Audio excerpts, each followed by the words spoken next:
I've been thinking all day about what's the best analogy, because all of this is there. It exists inside your body, inside your lover's body, between the two of you. And so how come so many of us aren't getting that? How come so many of us are still, enjoying the pleasure of the genitals rubbing together, enjoying the closeness of two bodies, enjoying giving one another orgasms, and that's it. That's what we get from sex, and it's nice. It's good stuff. Um, but how could this whole universe be there, and maybe we're not experiencing it, and we're not feeling it? And the best way that I was thinking to describe it is kind of like, going to a 3D movie without the 3D glasses. In this case, the 3D glasses would be sensitivity, not only to your lover, but to your own body, to your experience of your own body. So those 3D glasses would be, in a lot of ways, shameless plug, doing something like my Awaken Weekend, something where you are purposefully choosing to wake up your body, get out of some of the thickening that we live within, and open to knowing yourself and what your body is capable of on another way, and sensitizing. Then the 3D glasses come on, or they can begin to, and that's a different journey for everyone. And there are also other ways. Some of it is work that we need to do on ourselves in our own bodies, and some of it is work that comes from that we can do with our partner. There are many, many practices that I give when couples are working together, where actually both of your bodies working together in certain ways can invite consciousness into places where there has been shutdown.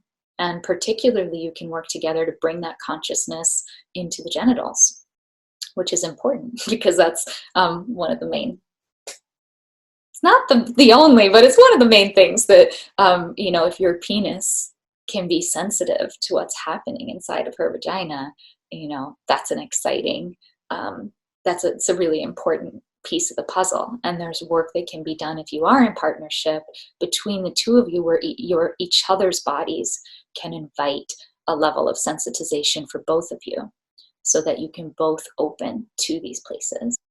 This journey from sex feels good, I enjoy the feeling of my body rubbing up against my partner, I enjoy the closeness, I enjoy feeling like I've satisfied my partner, I enjoy my partner satisfying me, I enjoy the love play. So moving from that, which we are not insulting at all, that is an amazing thing, to a place of, wow, there is a profound opening happening here.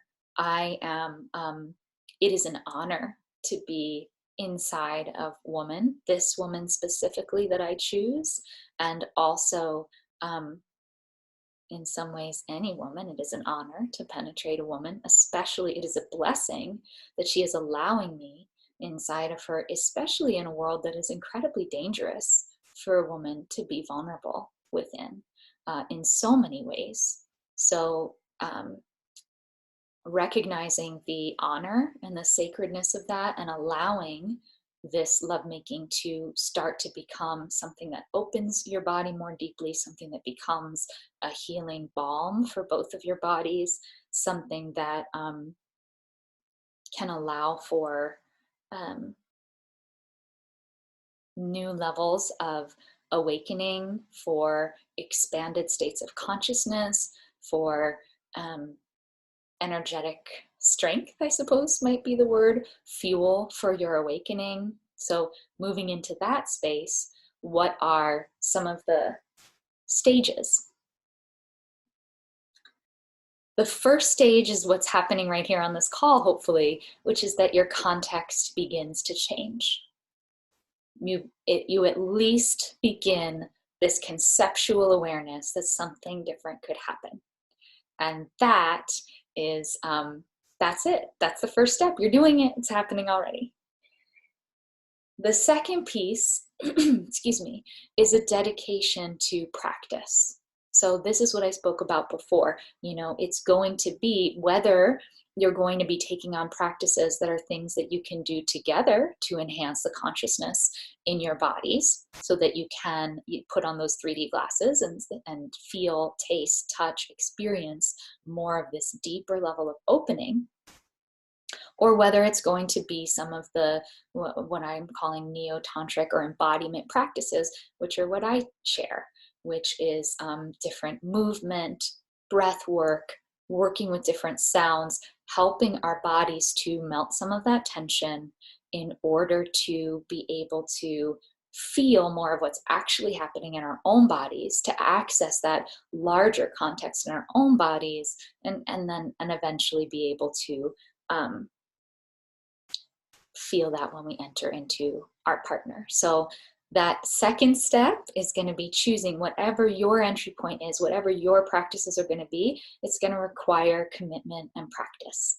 And there's no way around that. I wish, I could sell a lot more stuff if I had a magic pill, but it isn't. It's practice. It's dedication. It's just like if you wanted to become proficient or great at any sport, there's no way around practice and showing up. So the same is true here. And when we're flexing this particular muscle,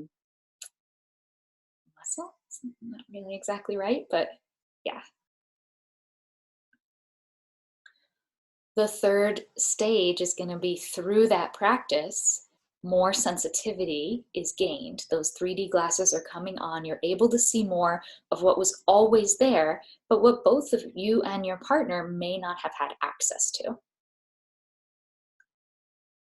And then the fourth stage is this true dawning, when the visceral experience of what I'm saying starts, when what I'm saying goes from being a concept to a reality, where you have an experience in your body where you literally are, your breath is taken away, when you are literally awestruck by what it is that happens when you enter into that body. And this is absolutely possible. This is not hard to do, but it takes a level of sensitivity that literally the moment that you enter into her body, you're in some ways would be shocked by the level of blessing that it is, by how much it gives just entering her. And it's like you forget yourself. It's so powerful that you forget yourself. You forget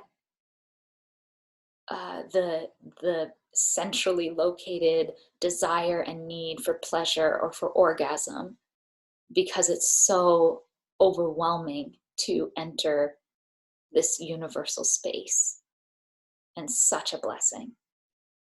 And that would be that fourth stage, which then would keep expanding even when you touch that stage where your breath is taken away. You and such incredible beauty that you have access. You have the 3D glasses on. You have access to that beauty. That fourth stage, initially it'll be just a moment that you recognize it, and then the process becomes staying in that reverence for those moments to expand into minutes, and for those minutes to expand into hours, and for those hours to expand into days. And then, we might call that awakening, right? That may not be any different than a profound spiritual awakening. It's just the duration, But here in the beginning, it will come in a moment. And that'll be a really important stage, when what I'm saying becomes real to you. And many steps before that. And everyone's process will take a different amount of time.